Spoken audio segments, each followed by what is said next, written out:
Hello YouTube friends and welcome to my channel. So in this video I would like to continue the Tanto series of videos.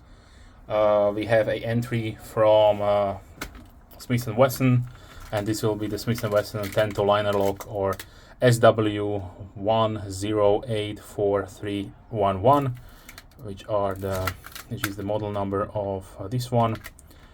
Did come in this clamshell, and here are the key features.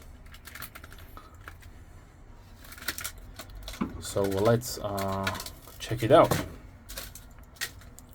So as you probably know, Smith & Wesson does outsource their knives to Chinese OEM manufacturer. There are lots of fakes and counterfeits and different kind of shenanigans going on with this brand, because it's just so popular in the firearm industry. But they have also their own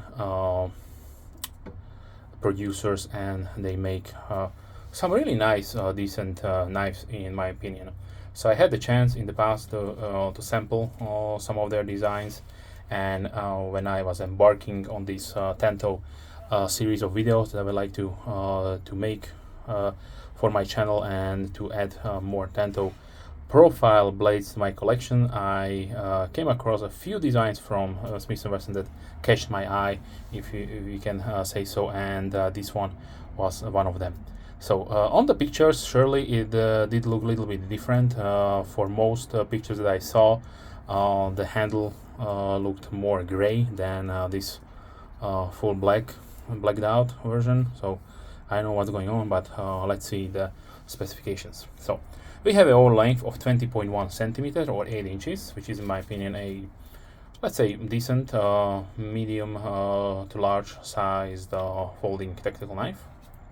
The blade is 8.7 centimeters or 3.4 inches. So if you live in a jurisdiction where blade under 3 and 5 inches is permitted, then this is probably something you can choose from.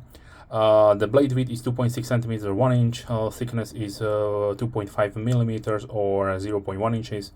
Handle is 11.5 centimeters or 4.5 inches long, with a thickness of 1.3 centimeters or 0.5 inches. So on the blade, we have unfortunately only HCR 13 MOE, but at this price point I will be not surprised to have something better than, let's say, 440A or HCR 13 MOE. It has, they call it a black oxide finish with a Tanto profile and partially serrated configuration. I'm not sure if there is also a straight version, but maybe it's not. I could not find one, but usually Smith & Wesson does give you two options. But as far as this should be a tactical knife, then a partial serrated edge does make sense, in my opinion, because it will rip through, let's say, leather or fabric materials, or even plastic better than just your straight edge. We have a really nice American Tanto profile on this one, with this chisel type of primary edge here. Sorry, it's not chisel, it is double. It is the double V grind. On the handles, we have a black rubberized aluminum handle scales and stainless steel liners, which are full, not skeletonized, and it will have that rubbery looking rubbery feeling to it. We have a really nicely inset Smith & Wesson logo or coin. On the other side, we have, unfortunately, only tip down. Is it tip down? Yeah, tip down pocket clip, which looks like it should be deep carry, but it's not. It's just folded over with medium stiffness. As far as pivot assembly goes, it looks like a Phosfor washer, so it should be smooth. If you like, you can apply a little bit of your preferred oil or lubricant lubrication, and it will definitely fly out without any wrist motion needed.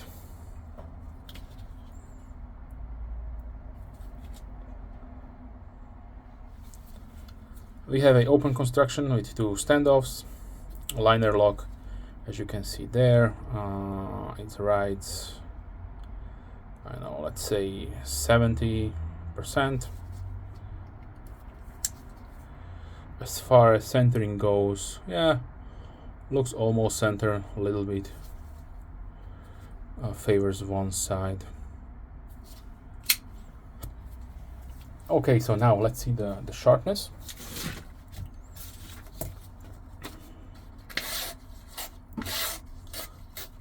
So the straight edge part is definitely nice and sharp, and also, as you can see, the inside of the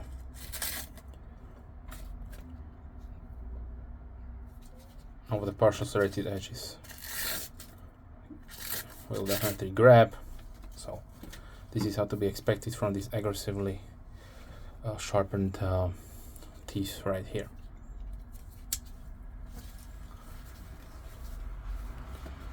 Okay, now let's see it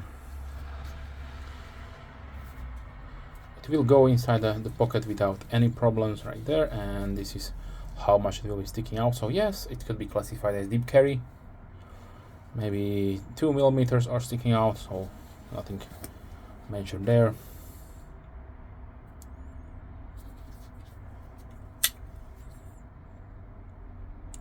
We have a nice Smith & Wesson logo on one side. This is a really high contrast application here, since it is probably some kind of I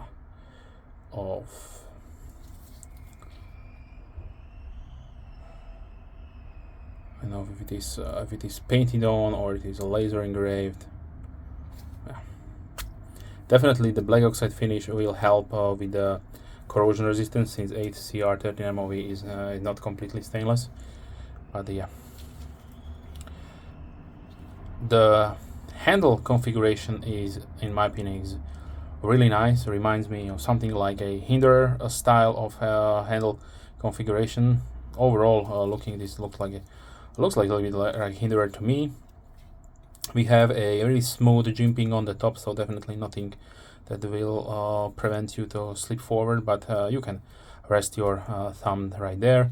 But with the nice choil here, it will lock your fingers together, so there should be no problem to use in that thrusting motion for stabbing things like there. Just please keep in mind you have a fairly thin Linerlock here, so this potentially could fail on you. Now let me try to check if the lock is. Yeah, there should be no problems there. And also the coating did not chip or rub off, so yeah, we can say this is a decently made knife. So I forgot to mention the weight. The weight is 132 grams or 4.6 ounces.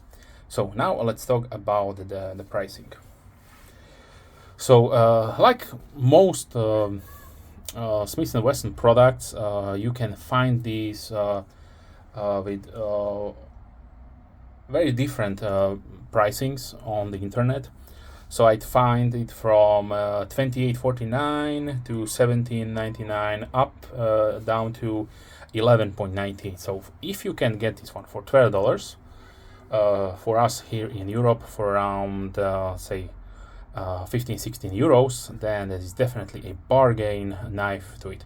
If you don't mind the partial serrated edge, then I would give it approval, because it's definitely a really nice tactical looking knife. If you collect Tantos like I do, then this one is definitely one of the nicer looking knives you can get yourself hands on. So now let's see a few size comparisons. Before, like I talked about the hinderer styling, so I forgot the name of this. Sorry about this. Torch, maybe Torch 2, because there should be a Torch 1. This one should be the Torch one from Gerber, and then both are Hinder designs. They both are Tantos. This is a recurve Tanto, and this is just a partial. And just let me demonstrate how are the partial serrations are done right. So something like this. This is really aggressive. You will have a really hard time to resharpen these if they get dull, but this is really nice. You can just use your ceramic stones and it will go inside the teeth without any problems. So yeah.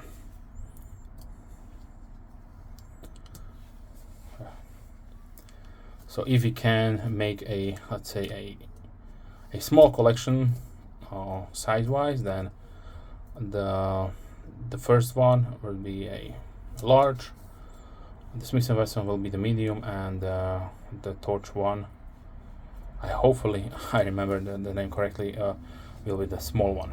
So this is something like XM18 and 3.5 inch, and this is something like XM 3 inch. Okay, now let me bring out one, sorry about that, one more legend, of course. Here is the OG CQC7 from Emerson Knives. If you were interested in how they compare together, then this is what I can show you. So CVV Elementum with the Tanto profile, Benchmade bailout,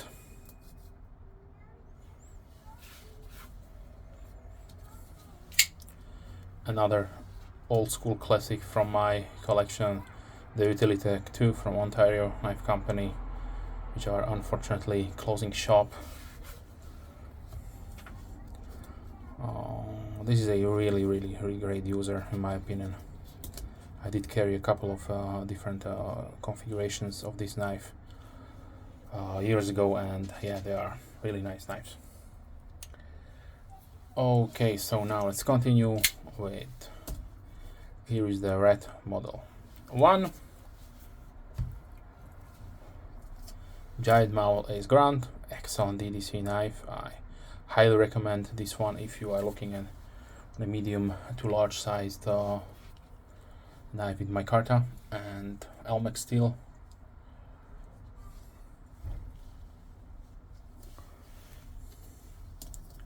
Paramilitary 2 from Spyderco. An entry here from the CRKT brand. This is the Amicus. Also a beautiful design by Jesper Voxnaes. If you are looking for a really thin frame lock knife, then check out. I hope they are still in production, because sometimes the CRKTs get discontinued, but the dealers will have a lot of stock to let's say sell them through the years. But don't wait on this one if you like Jesper's work. Check it out. I wish he would make more Tantos so I can add them to my collection. So here is the the Cold Steel Recon 1. This is the full size one. There is also a medium and a micro version.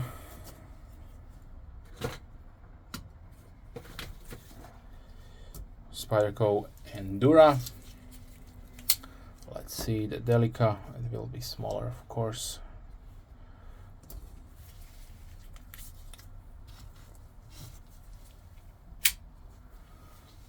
Here is the red model 2.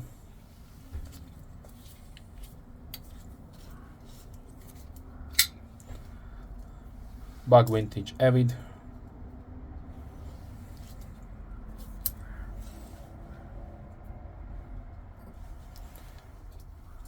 Bug Sprint Pro.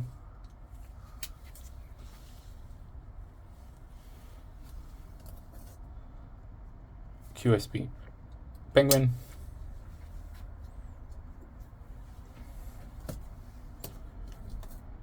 Full size Benchmade bug out.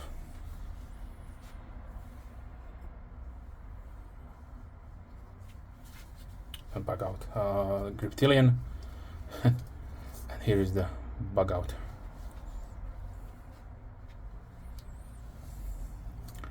Rough Rider Peanut, and let's close it down.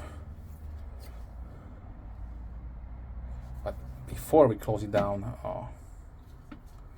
let's see a couple of more.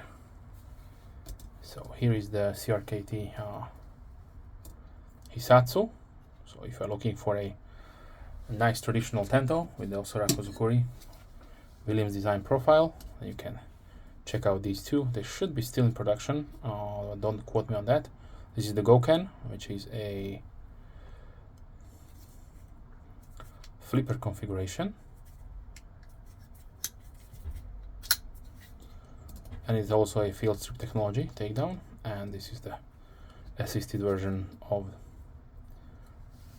the Hisatsu. There should be also a unassisted version, or you can just take out the rod with this screw here and you will have a manual version of it.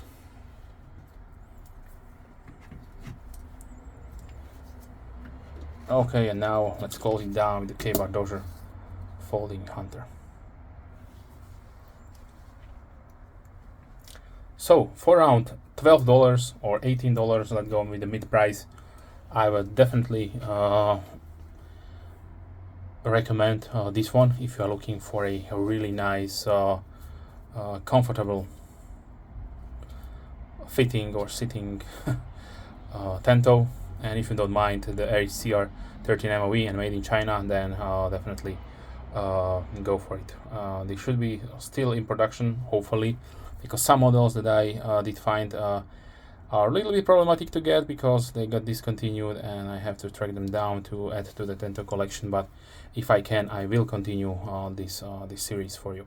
Okay, so with that being said, I wish you a wonderful day, and if you have any questions, please leave comments down below. I'm more than happy to reply as soon as I can, of course. If you're a subscriber, thank you very much. Big thumbs up to you. And if you're not a subscriber, then please consider subscribing. Do not miss any future videos. With that being said, wish you a wonderful day and hope to see you soon. Bye.